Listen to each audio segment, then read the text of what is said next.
Muy buenos días. Para la Universidad Nacional es un gusto contar con su participación en esta conferencia de prensa para presentar los resultados del estudio Percepción de la población costarricense sobre el nuevo gobierno y el gobierno saliente. Este estudio es elaborado por el Instituto de Estudios Sociales en Población y de la Universidad Nacional.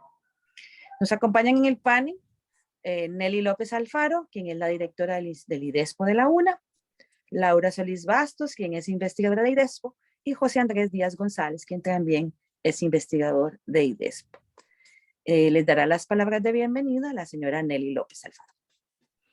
Muy buenos días a todos los medios que nos acompañan el día de hoy. Para el Instituto de Estudios Sociales en Población y IDESPO es un placer volverlos a tener aquí. Hemos pasado nuestra serie de encuestas electorales y ahora con el compromiso de mantener siempre a la comunidad costarricense informada sobre los procesos de nuestro gobierno y de otros temas de actualidad. Hoy estamos presentando este tema de la percepción de la población costarricense sobre el nuevo gobierno y el gobierno saliente. Para esta encuesta quiero hacer un énfasis en el agradecimiento a las autoridades universitarias justamente porque ellos nos han apoyado en este proceso de fortalecimiento del IDESPO y de este proceso de estudios de opinión que nos permite ofrecer a ustedes siempre información de actualidad. Hoy les vamos a presentar en este estudio temas como la participación en segunda ronda electoral, valoración del gobierno saliente, valoración del gobierno entrante, tanto en el ejecutivo como en el legislativo, y la percepción sobre el bienestar individual y colectivo. Este estudio tiene como objetivo fundamental conocer la percepción de la población costarricense en el desempeño de la administración Alvarado Quesada, así como la percepción y expectativa con el nuevo gobierno, tanto en el Ejecutivo como en el Legislativo. Las características metodológicas, creo que es muy importante señalar que esta encuesta se realizó entre el 3 y el 7 de mayo, o sea, una semana en la semana anterior a que el nuevo gobierno tomara ya posesión. Sin embargo, ya conocíamos la integración del Ejecutivo en cuanto al gabinete presidencial. Igualmente, este es un trabajo que se realizó de lunes a sábado, de 9 de la mañana a 5 de la tarde, en una modalidad de entrevista telefónica celular, que ha sido la particularidad que hemos mantenido en nuestros estudios en los últimos 5 años.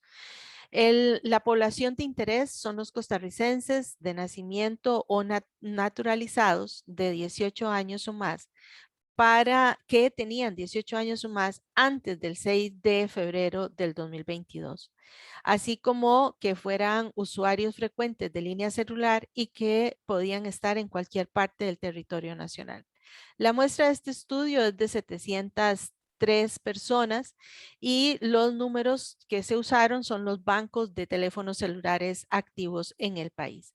El error de muestreo se calcula para esta encuesta en 3.7 y el nivel de confianza en 95%. Una característica importante y que siempre señalamos es que por las características de nuestra población costarricense, tomamos 3 variables fundamentales que son el sexo, la edad y el nivel educativo.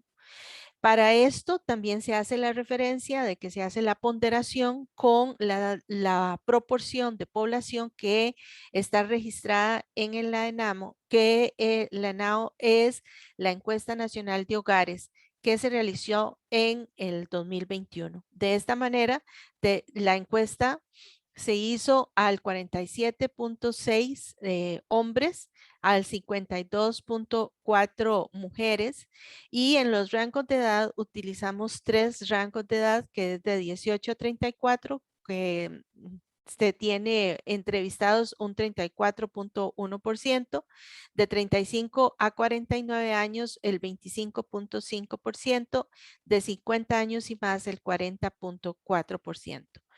En nivel educativo, en primaria el 36.4%, en secundaria 38.2% y en la universitaria 25.4%. Antes de continuar, sí quisiera hacer un reconocimiento a que estos estudios los realizamos desde nuestro Centro Tecnológico de Investigación Social con la participación de todo su personal, así como de los estudiantes, y con la labor de estos estudiantes y del personal de asistentes administrativos, asistentes académicos, informáticos y académicos, es que y la estadística es que logramos tener estos estudios para ustedes. Igualmente al personal del programa Umbral Político, que es el encargado de realizar estos estudios dentro de nuestro instituto. Ahora sí, pasamos a la siguiente sección de la encuesta, la cual estará a cargo de Laura, ¿verdad? Sí, buenos días. Un gusto poder presentar estos resultados. Muchas gracias a todas las personas que se están conectando para escuchar esta información. En la segunda sección que vamos a estar viendo sobre esta encuesta es acerca de la participación en la segunda ronda electoral, un tema que era importante de abordar en este momento para identificar algunas características que podemos relacionar con la cultura política costarricense. En ese sentido, para contextualizar un poco, los resultados que se obtuvo a través de la segunda ronda electoral, se identifica, por ejemplo, lo que es la participación y abstencionismo y cómo hay alguna variación en este comportamiento. Por ejemplo, en primera ronda electoral se tuvo una participación del 59.71% del electorado, mientras que se visibiliza que disminuye esa participación para la segunda ronda electoral, siendo de 56.7%. Por consiguiente, pues el abstencionismo también se ve en la primera ronda con un 40% y en la segunda ronda electoral aumenta a un 43%. Esta tendencia es recurrente en los diferentes procesos de segunda ronda electoral. Esto se observa generalmente, entonces no es una sorpresa en sí, pero es parte de lo que se visibiliza dentro de la cultura política costarricense. Otro de los detalles que destaca y que es importante de observar es este comportamiento de participación y abstencionismo según la provincia.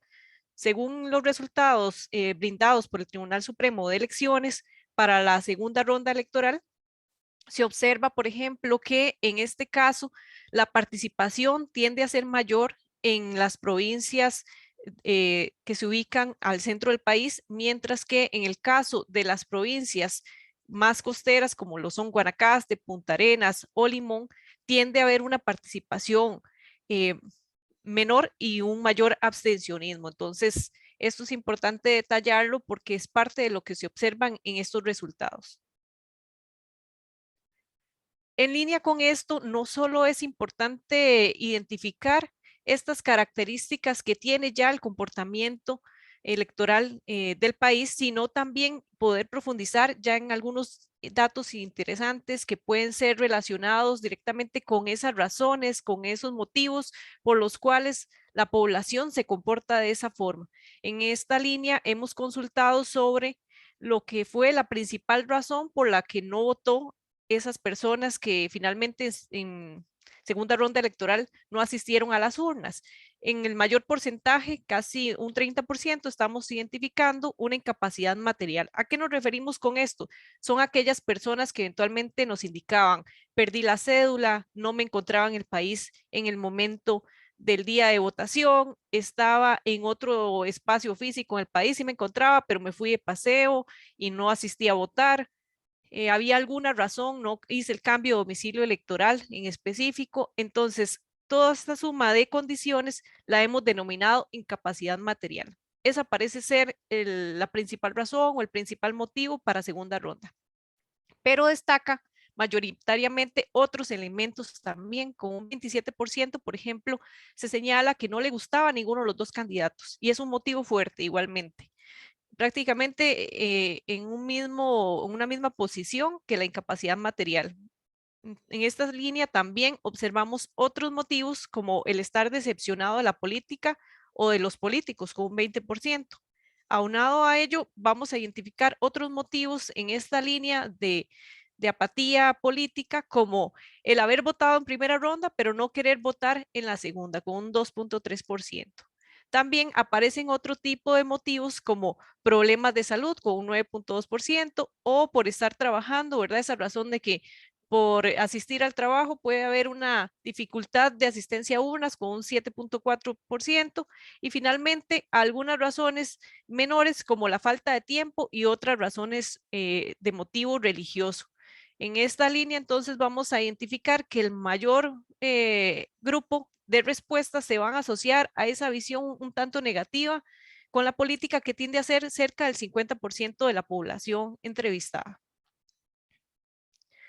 Otro de los puntos que hemos venido abordando en las encuestas realizadas por IDESPO es justamente esa tipología de votante para identificar características particulares que puedan visibilizar cómo es ese votante. Entonces, hemos determinado 3 grupos de votante, el tradicional, el flotante y el apático. Ya en otros momentos lo hemos conversado, el tradicional, aquel que tiene interés en la política, que ve la política dentro de su vida cotidiana, el flotante, quien tiene un menor interés en la política, pero que tiende a participar generalmente en esos procesos electorales. Y finalmente también el apático, que muestra esa ausencia de la política en la vida cotidiana y que tiende a no participar en los procesos electorales. Siguiendo con esta tipología, podemos identificar también algunos aspectos que ayudan a definir esas características. Uno de ellos era justamente el momento de decisión del voto. En los diferentes estudios que realizamos de forma previa, logramos tener ese acercamiento para identificar cuál era ese momento en específico. Y para esta segunda ronda electoral no quiso ser la excepción. Lo consultamos nuevamente y, por ejemplo, un 48% nos indica que lo decide meses antes de la elección, un 21% semanas antes de la elección, un 10% la misma semana de la elección y un 19% el mismo día de la elección. Esto tiene valores similares a las respuestas que hemos venido obteniendo en los estudios anteriores y mantiene esa tendencia de identificar un grupo de la población electora que tiene una decisión un tanto tardía, ¿verdad? Al ser la misma semana de la elección o el mismo día de la elección, el momento decisivo de su voto. Otro de los puntos que es importante para esta tipología es justamente el identificar la frecuencia con que las personas hablan de política, porque esto se asocia a esa visión de la política dentro de su vida cotidiana, de cuán importante puede ser la política en específico y de cuánto se conversa sobre política. En esta línea vemos que hay personas que señalan que nunca conversan de política, un 16%, hay un 36% que dice que casi nunca, un 13% señala que lo hace algunas veces, un 22% que casi siempre y únicamente un 11% señala hablar siempre de la política. Es así como, bueno, contemplando estas variables que se han incluido dentro del instrumento, que se ha podido recabar esta información y analizarla, determinamos que para esta segunda ronda electoral el comportamiento de la tipología de votantes se da de esta forma. Un 17% se manifiesta como indiferente, un 28% como flotante y sigue apareciendo de manera particular, mayoritaria, un 54% con un voto tradicional. Asimismo, bueno, otro de los puntos que quisimos abordar en esta encuesta es acerca de la valoración del gobierno saliente y otros temas relacionados con el gobierno entrante. Estos temas los va a abordar mi compañero José Andrés Díaz. Muchas gracias, Laura. Primero que todo, muy buenos días a las personas que nos acompañan de la prensa en el salón de Zoom y a las personas que nos están escuchando mediante la transmisión vía Facebook. También quisiera aprovechar un momento para expresar mi agradecimiento al equipo de CETIS y sobre todo a las y los estudiantes que nos colaboraron en el proceso de recolección de encuestas. Tal vez también quisiera recordar, como había señalado Nelly al inicio, que esos datos se recogieron, digamos, en la primera semana de mayo, ¿verdad? Del 1 de mayo, perdón, del 2 de mayo al 7 de mayo. Entonces nos permite tener una buena valoración final, ¿verdad? De lo que fue la administración de Carlos Alvarado Quesada y bueno, y del desempeño de la Asamblea Legislativa. Y sobre todo estamos trabajando en ese momento de expectativas, ¿verdad? Porque el gobierno de Rodrigo Chávez no había iniciado, entonces tal vez tomar eso en consideración a la hora de observar los datos. En cuanto a la Mil disculpas. En cuanto a la evaluación del gobierno saliente, le consultamos a la población que nos dieron una calificación del 1 al 10, ¿verdad? En distintas áreas del gobierno para valorar su desempeño. Nos encontramos que el área con con mayor valoración, 6.6 en promedio, es lo que tiene que ver con los temas de salud. Posiblemente muy ligado con el tema de la gestión, ¿verdad? De la pandemia que ha dominado en los últimos 2 años, ¿verdad? En la discusión social, política y económica del país. Bueno, le sigue el ambiente y el tema de infraestructura. Los temas con menor valoración sería el combate a la pobreza, 3.8, y la corrupción, 3.5, que también, ¿verdad? Se pueden posiblemente asociar con, bueno, los escándalos de corrupción que se han sacudido en el último año, sobre todo asociados a temas de gestión de licitaciones en infraestructura. Pero en general podemos ver que se mantienen con calificaciones medias, bajas, ¿verdad? O bajas las distintas áreas. También les pedimos a la población que por favor le diera una calificación del 1 al 10, ¿verdad? La labor que desempeñó Carlos Alvarado como presidente, la Asamblea Legislativa del periodo 2018-2022 y en general al gabinete, ¿verdad? Los ministros y ministras. Carlos Alvarado tiene una nota, digámoslo así, intermedia, ¿verdad? Media de 5. La Asamblea Legislativa obtiene un promedio, una calificación de 4.87 y muy similar es la calificación que tiene los ministros y ministras de la administración Alvarado Quesada, ¿verdad? 4.85. Entonces, podríamos establecer que en general la población hace una valoración media baja, ¿verdad? O tirando hacia lo negativo sobre el desempeño que tuvieron estas instancias, el Poder Ejecutivo, el Poder Legislativo, en cuanto el gobierno, ¿verdad? En el periodo 2018-2022. En cuanto a la valoración del gobierno entrante, ¿verdad? En cuanto a las expectativas que la población tenía sobre este gobierno que está recién iniciando, le consultamos a la población primero precisamente eso, ¿verdad? ¿Cuál es la expectativa que tiene la labor del gobierno de Rodrigo Chávez que iniciaría el 8 de mayo? Un 67.6% nos dice tener una expectativa muy buena o buena, 14% nos dice que no tiene una expectativa ni buena ni mala, y un 12.6% nos dice que tiene una expectativa mala o muy mala.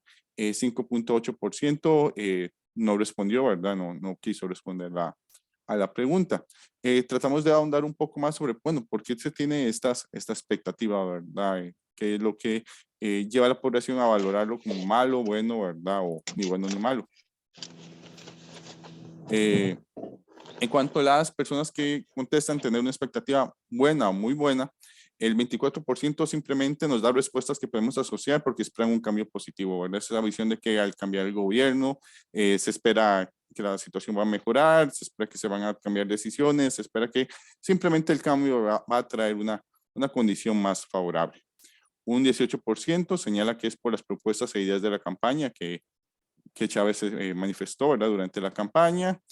Un 17% lo dice o indica que se debe a distintos atributos personales que tendrá Rodrigo Chávez, ¿verdad? Como presidente, que podrían ayudarlo a generar esta expectativa positiva. Un 15% es porque dice que expresa simplemente fe, optimismo, ¿verdad? En el nuevo gobierno. Eso los podríamos incluso pues ligar, ¿verdad? Con este 24% que simplemente espera que las cosas mejoren con el hecho de que haya un cambio. Un 8% señala que es por el hecho de que Chávez tiene conocimiento de economía o porque es economista o porque viene el Banco Mundial, espera que eso ayude a tener o le genera expectativas positivas respecto al nuevo gobierno. Un 7% dice que es debido a las personas que Chávez estaba designando, ¿verdad? O anunciando en ese momento que estaba designando en su gabinete. Un 5% por el combate a la corrupción que espera que el nuevo gobierno realice, y un 2% da, ¿verdad?, otras respuestas sobre las razones por las que considera que la expectativa es buena o muy buena.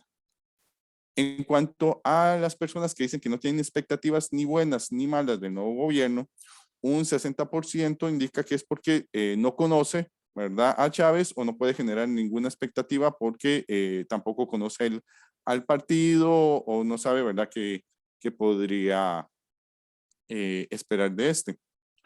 Un 18% señala que es que cree que Chávez no tiene capacidad, ¿verdad?, de realizar, o el nuevo gobierno no va a tener capacidad de realizar cambios importantes. Casi un 13% indica que es debido a la situación del país, ¿verdad?, que la coyuntura en que vivimos o la forma en que el país está estructurado hace difícil, ¿verdad?, que haya cambios. Y un 7% nos da respuestas, llamémoslo así, ambivalentes, señala elementos que podrían ayudarle o que podrían perjudicarle, como el hecho de que es un partido nuevo, un grupo nuevo que llega al poder y entonces podría tener inexperiencia, pero que al mismo tiempo no está necesariamente amarrado con, digamos, con grupos tradicionales.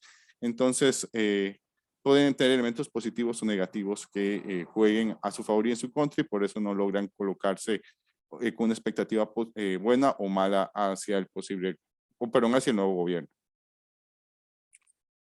En cuanto a las personas que señalaron que tienen expectativas malas o muy malas, ¿verdad?, del gobierno de Rodrigo Chávez, un 53% señala que es porque no confía o no le agrada Chávez, un 16% porque considera que el nuevo presidente no tiene la experiencia suficiente o que no tiene experiencia para gestionar la administración. Un 15% simplemente es esta visión negativa de que los políticos no cumplen sus promesas, ¿verdad? O este desencanto hacia la clase política tradicional, ¿verdad?, que entonces lo reflejan en el nuevo gobierno. Y un 15% también indican que creen que las personas que se están designando en ese momento en el gabinete no tienen experiencia suficiente y por eso lo llevan a tener una mala expectativa. Un 1% nos da otras razones, bueno, y un 2% finalmente no puede aclarar por qué tiene estas malas expectativas hacia el nuevo gobierno. También consultamos sobre la composición de la Asamblea Legislativa. En un estudio anterior ya habíamos preguntado sobre las expectativas del desempeño de los partidos políticos, pero todavía no se estaba completamente seguro, ¿verdad?, cómo iba a ser finalmente la conformación de la Asamblea Legislativa, porque el tribunal todavía estaba pues en conteo de votos, y recordaremos que algunas curules fueron bastante reñidas, ¿verdad? Finalmente la designación de qué partido político se quedaba con esta. Entonces, para este estudio lo que preferimos consultarle a las personas fue qué tan positivo o negativo veían la presencia del partido político, un partido político en la Asamblea Legislativa.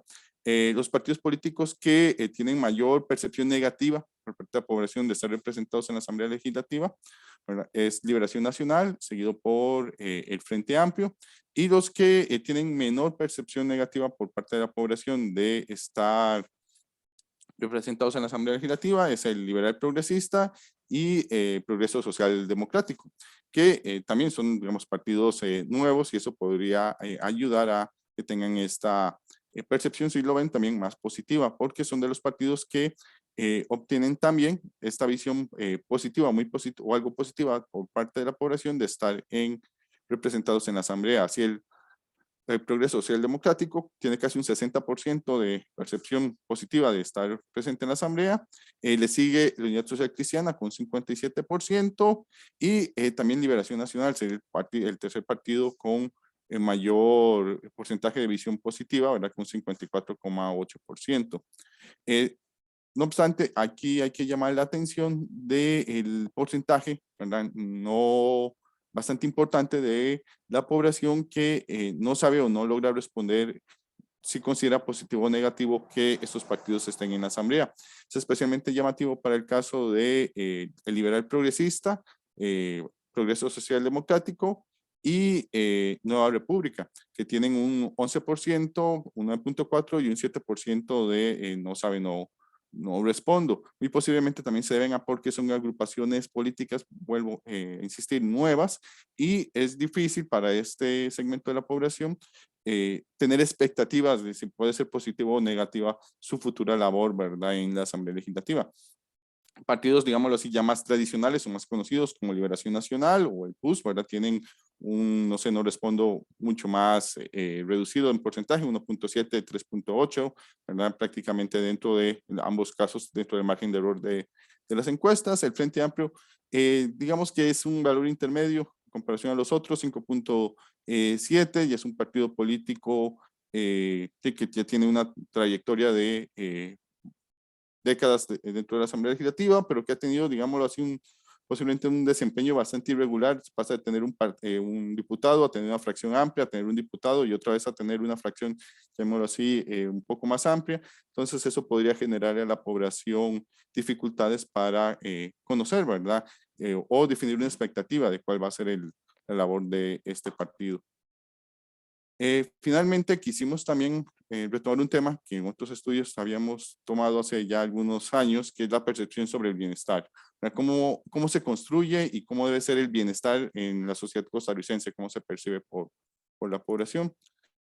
Para ello, primero tomamos estas baterías de preguntas que nos permiten después construir esta escala de bienestar.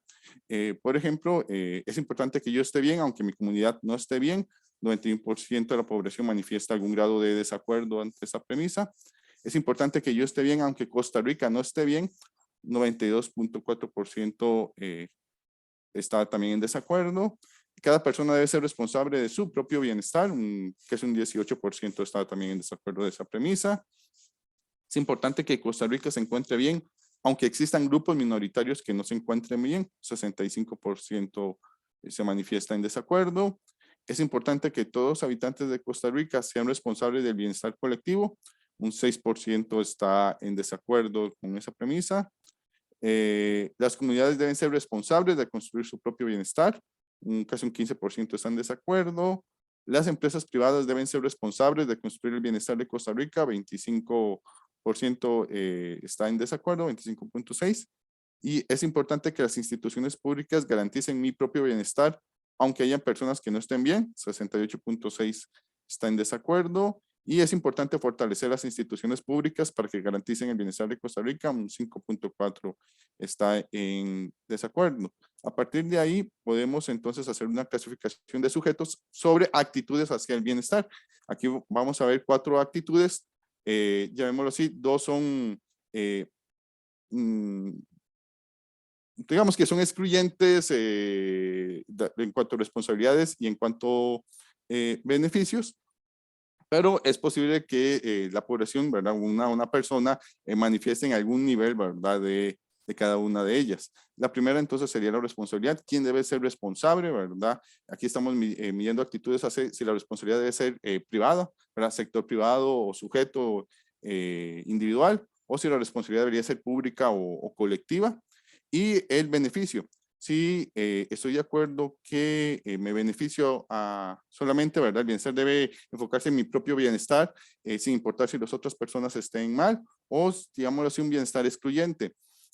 Sí, es importante que la mayoría esté bien, aunque puedo permitir que haya grupos minoritarios que no estén bien, ¿verdad? Y lo considero como válido. No medimos un tercero que podríamos llamar lo que es el bienestar colectivo, porque, como la literatura señala, tiende a ser las respuestas tienden a ser, como se dice coloquialmente, políticamente correctas, ¿verdad? Las personas tienden a expresar que sí, que está bien que todo el mundo esté bien. Entonces, a partir del individual y el excluyente, podemos ver más bien la disposición, ¿verdad? O la inferencia hacia este bienestar colectivo de la población. Y nos encontramos entonces con estos resultados. Al final se pondrá en una escala digamos, de 0 a 100. Entre más alto el número, mayor la actitud o la disposición de la actitud hacia este tipo de visión del bienestar. En cuanto a la responsabilidad, vemos que hay una disposición de actitud bastante fuerte hacia que la responsabilidad sea, ¿verdad?, pública, y también fuerte hacia que la responsabilidad, ¿verdad?, del sector privado. Entonces, como les decía, no son exactamente necesariamente excluyentes, sino vemos que la población tiene esta fuerte visión de que es tanto sector público como sector privado, y las personas, los individuos, los que tienen que colaborar para la construcción del bienestar del país. Y en cuanto hacia, llamémoslo así, a quién cubre, ¿verdad?, el bienestar, nos encontramos también, digamos, aquí disposiciones más bien bajas, que podemos llamarlo aquí serían positivas. El promedio son 49 puntos hacia el bienestar excluyente. Entonces, podemos decir que hay baja disposición de la población hacia una visión de bienestar que excluya a grupos minoritarios o a grupos específicos, y el promedio de bienestar individual también es de 36.6 puntos, es bajo. Entonces también podemos decir que hay una baja disposición de la población hacia preferir su propio bienestar sobre el bienestar de los demás. Entonces puede inferir que todavía es predominante en la población costarricense la idea de que el bienestar es algo que se debe construir de forma colectiva, sector público, sector privado, y que tiene que ser pensado para la mayoría, ¿verdad?, de la población. No está de acuerdo con estas visiones individualistas, o hay poca disposición a estar de acuerdo con estas visiones individualistas y excluyentes del bienestar. En cuanto ya para finalizar, los principales hallazgos. Bueno, en cuanto al desempeño de administración Alvarado Quesada, la mejor valoración la reciben las acciones en el área de salud pública y la peor es el combate a la corrupción. En cuanto a la valoración de diferentes actores de gobierno por parte de la población encuestada, Carlos Alvarado tuvo una valoración promedio de 5.6, no 4.94. La Asamblea Legislativa obtuvo una de 4.86 y el gabinete de 4.81. Casi un 70% de la población encuestada tiene expectativa muy buena o buena de que el próximo gobierno de Rodrigo Chávez en ese momento. Y la principal razón dada para dicha valoración es la expectativa de un cambio positivo, es decir, trae esta idea de que cambie el gobierno y esto genera un cambio, o se espera que genere un cambio bueno para el país. Un 13.5% de la población no tiene expectativa ni buena ni mala del próximo gobierno. La principal razón es que no conocen o no tienen suficiente información sobre Chávez para generarse una expectativa, y cerca de un 12% señala tener expectativas malas o muy malas del próximo gobierno.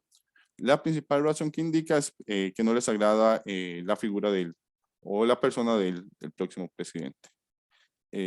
Estos serían entonces los principales hallazgos.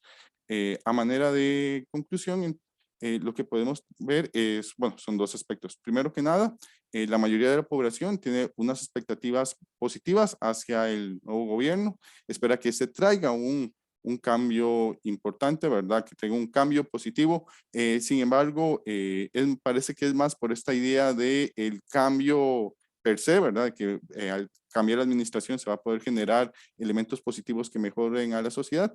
Los siguientes grupos sí los ligan a lo que serían las ideas y la personalidad del nuevo presidente, o algunas de sus características como su formación en economía. Tenemos un grupo también, ¿verdad? Importante, casi un 14%, que no tiene expectativas, les cuesta mucho generar una idea de cómo podría ser el próximo gobierno, y un grupo menor que tiene unas expectativas malas o muy malas, y estas principalmente se deben a que parece que no les agrada, ¿verdad? Elementos, ¿verdad? De la persona del nuevo presidente. Igual con la Asamblea Legislativa, tiende a haber muy buenas expectativas al parecer sobre lo que podemos llamar los partidos más nuevos, ¿verdad? Que en este caso es el Liberal Progresista y el Progreso Social Democrático, muy posiblemente también en este último caso ligado al hecho de que es el partido de gobierno, ¿verdad? Llega como un grupo político nuevo, ¿verdad? Al poder, pero también son los partidos a los que hay un porcentaje importante de personas que les cuesta más, ¿verdad? Tratar de visualizar cómo podría ser su futura labor o su futura expectativa, buena o mala, en la Asamblea Legislativa.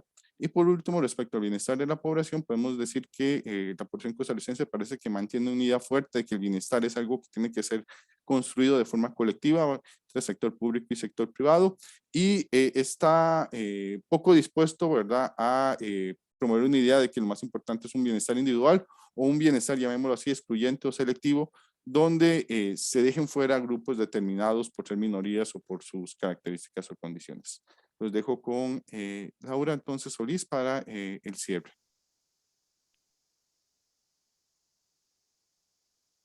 Algunos de los aspectos que yo quisiera destacar es justamente que es necesario seguir estudiando la cultura política. Es de suma relevancia para comprender el comportamiento electoral y en general para comprender cómo visibiliza la sociedad, la población costarricense estos procesos. También es necesario ver cuáles son esas tendencias que se están dando en el marco de la participación y el abstencionismo, pero sobre todo los motivos por los cuales el electorado está tomando estas decisiones respecto al voto. En esta línea, destaca que cerca del 50% de quienes no asistieron a votar manifiestan razones asociadas a visiones apáticas de la política como principal motivo para no ejercer su voto. En esto es necesario destacar que podría haber una relación directa con el abstencionismo como principal motivo por el cual las personas están considerando o finalmente deciden no asistir a votar. También es importante seguir estudiando las características de las personas votantes para poder visibilizar y comprender esas expectativas que tienen a futuro para otros procesos electorales y también comprender cómo esto podría ser importante para visibilizar el ejercicio de la política en el país. Muchas gracias a Laura Solís y José Andrés Díaz por su participación. Abrimos el espacio de preguntas. Si alguien desea preguntar, puede anotarse en el chat o puede levantar la mano del sistema o pedir la palabra en este momento. Adelante.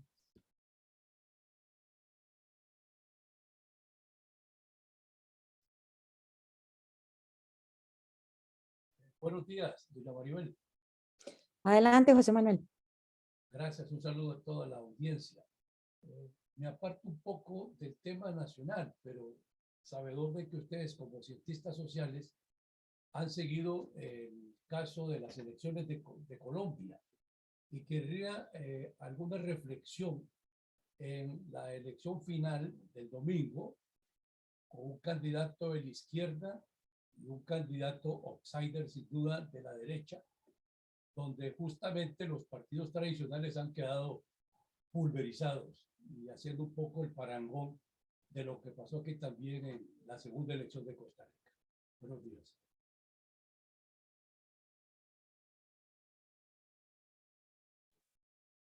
Laura, José Andrés, si quieren comentar al respecto. Bueno, si quieren, puedo yo comentar algo. Bueno, muchas gracias por la pregunta. Bueno, sí, se sale un poco del tema y no quiero arrojarme con la idea de ser experto en política colombiana. No sigue el caso. Lo que podría tal vez decir así como en frío es que lo que veo es un proceso que se está repitiendo en América Latina, pero también se repite en otras partes del mundo como resultado de lo que podemos llamar la polarización política. Cada vez más, ¿verdad? En las poblaciones hay una mayor fragmentación en las opciones.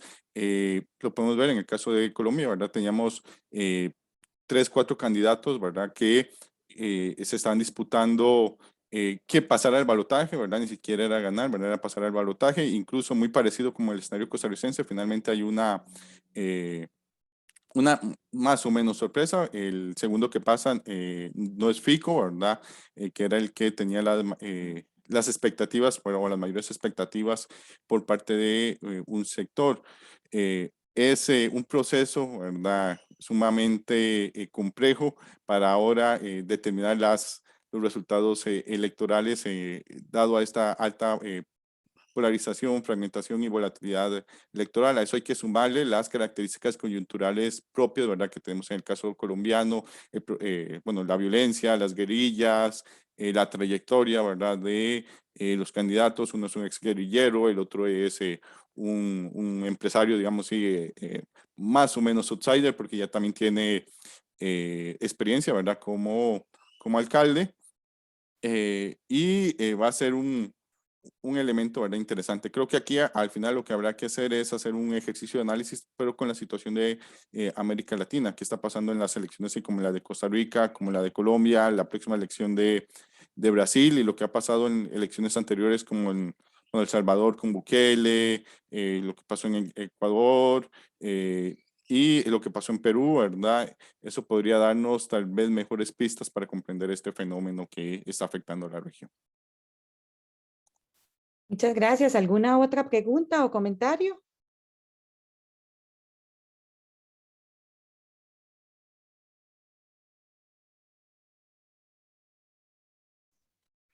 Parece que todo quedó muy claro. Sí, al no haber más preguntas, pues entonces procedemos a clausurar la conferencia de prensa. Agradecerles mucho por su participación y recordarles que les estaremos enviando a sus correos electrónicos que anotaron el chat los materiales y el vínculo una vez finalizado. Muchísimas gracias por su atención y les recuerdo que pueden buscar Más información sobre el quehacer de la Universidad Nacional en www.unacomunica.una.ac.cr. Muchas gracias y que tengan un excelente día.